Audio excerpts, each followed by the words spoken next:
Yes, I know this video is not going to do too good. Let's talk about it. Fire belly toad care.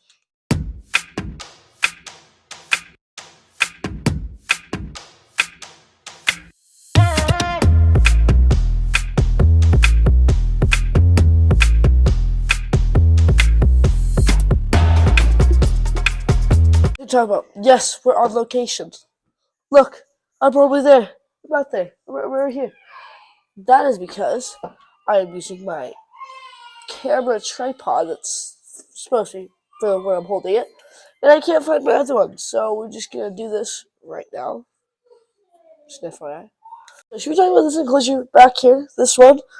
Um, I don't know. I was gonna do a video on it, but you guys really like emerald tree skin content for some reason. I mean, the best pet reptile you guys do not like for some reason. That's okay. It's totally fine. I'm not getting mad at you. It's totally fine. But leave a comment if we should talk about this enclosure. Anyway, let's move on to the care guide. Fire-bellied toad, or Bombina orientalis, is an aquatic frog that is such an amazing beginner pet. I know I said frog. You're probably asking, that's a toad, it's not a frog. Well, these are actually meant to be for frogs, but scientists just they just put all bumpy skin amphibians that are normally frog or toad into the toad family. They call it toads, but they're not. They're actually frogs, and also all frogs are toads. But let's move on. The Bombina orientalis, or fire-bellied toad, is an amazing beginner pet for everybody. I mean, they're such easy to keep, to make really beautiful enclosures. You can't see their enclosure, but it's down there. So yeah, let's get started. First, you're going to need to know the habitat on which you're going to want to be recreating for these beautiful frogs in your, or toads, just call them toads so I don't confuse people, toads in your tank. So let's talk about it. They like it. They're an aquatic frog. They're not fully aquatic, they're semi-aquatic. So you will need some water and land. You could do a full paludarium build like what I have. That's also bioactive with springtails and shrimp in the water.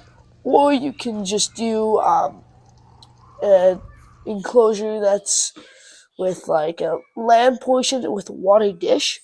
I don't like this as much. I think this is way nicer because it's way more natural for them. And I like it like a lot more. It's so much nicer. I would be constantly looking back at that enclosure because it's one of my favorite enclosures that we have. There's a pothos in there that's taking over the entire enclosure. I used to have 2 spider plants in there.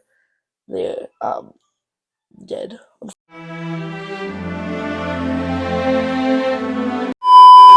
Chilly hours.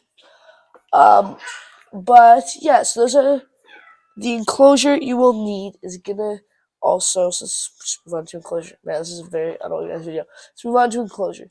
So for the enclosure, you are going to need at least 10-gallon bare minimum for 2 at least. And these, I would recommend keeping these together. They do best in at least pairs, or you can do them in groups. They do the best in groups. They're gonna need a 10-gallon enclosure in their tank. Then to fill that enclosure, it's actually quite simple. You can just use like sand. Substratum works really well for a substrate. I use pebbles, but I use big pebbles that they're not going to eat, because if you use pebbles, your fire-bellied toads may accidentally ingest them. These are pretty big pebbles that they would not ingest. I mean, it's way big. The pebbles are way bigger than their head. And so just fill it up with sticks, fill it up with cork, fill it up with whatever, live plants. Make it look really nice and natural. If you want to, if you want to know what to build it off of, look up their natural habitat, see what it looks like, and build off that diagram that you have seen. If you do go for a paludarium, you will need a waterfall in there to keep the water flowing, pretty much. And you are going to need a cleanup crew for that water. And you will need to be doing regular water changes for the first at least a year. And why I say at least a year, it's because with springtails and shrimp and plants in the enclosure, they're gonna naturally clean out that enclosure. They're gonna get all the poop and bacteria, and they're all clean, flushed out. So that is best to let it establish, for everybody to take establish for at least a year until you kind of slow down water changes. Still do them like once a month or so, just to get some, and always add fresh water when the water level goes down. Since they are amphibians, they don't need any fancy lighting or heating, but you will need to know how to feed them. I recommend feeding these guys every second a day crickets. I would say 5 crickets a toad, or as many crickets as they will eat in 5 minutes. You can either just dump your crickets into the enclosure, or you can actually put your toads and the crickets both, or whatever feed you're using, in a container. I recommend crickets. Dubia roaches, they can't jump out of the water, they kind of just die. And mealworms are just gonna die. I recommend using crickets. At least if a cricket's from one part of the cage, you can jump to get to the other part of the cage, so that they like stay alive longer.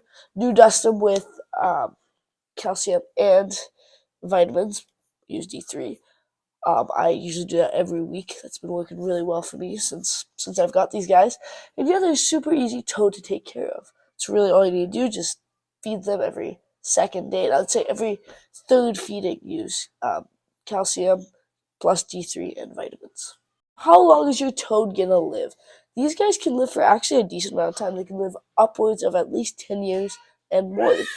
I've seen some toads live at the firebelly toads live at least 15 years. So just be assured you're gonna have your pet for a long time. The toads have pretty much disappeared off the picture. It is pretty difficult to find them. Not a lot of people breed them for some reason. I don't know why. I don't know how to breed them. I tried looking up care guides, but I don't know. I'm not entirely sure how to breed them. But if you do find a breeder, then definitely pick these guys up if you have the right enclosure and everything, and you're well educated, because you're not gonna just watch this video. You're gonna watch either some other videos or just do your own research, pretty much. As I was saying before, firebelly toads have disappeared off. They used to be like $10. Now they're like $50 each, which isn't that bad of a price. Still a decent price for a toad, especially for a beginner, because it's such a good species of amphibian. And yeah, I really recommend getting these guys. They got beautiful colors. I mean, their underside is fire color with like little strings of black that go through it. It's super cool. And then their tops are either like mossy green, or they almost look like a rock. I have 2. One looks like mossy green and one looks like a rock, and it's so cool. Definitely, if you ever find these, you have all the right care requirements, do purchase them if you want to. This video, what do you think? Are you gonna give some firebelly toads? Let me know in the comment section down below, and do stay tuned for more videos as they're gonna be coming out. I've been on like kind of a 2-week schedule. I post a video, but these last 2 weeks have been New Year's and Christmas, so I've been quite busy with that. So do forgive me. Yeah, thank you guys for watching this video. See you guys in my next one.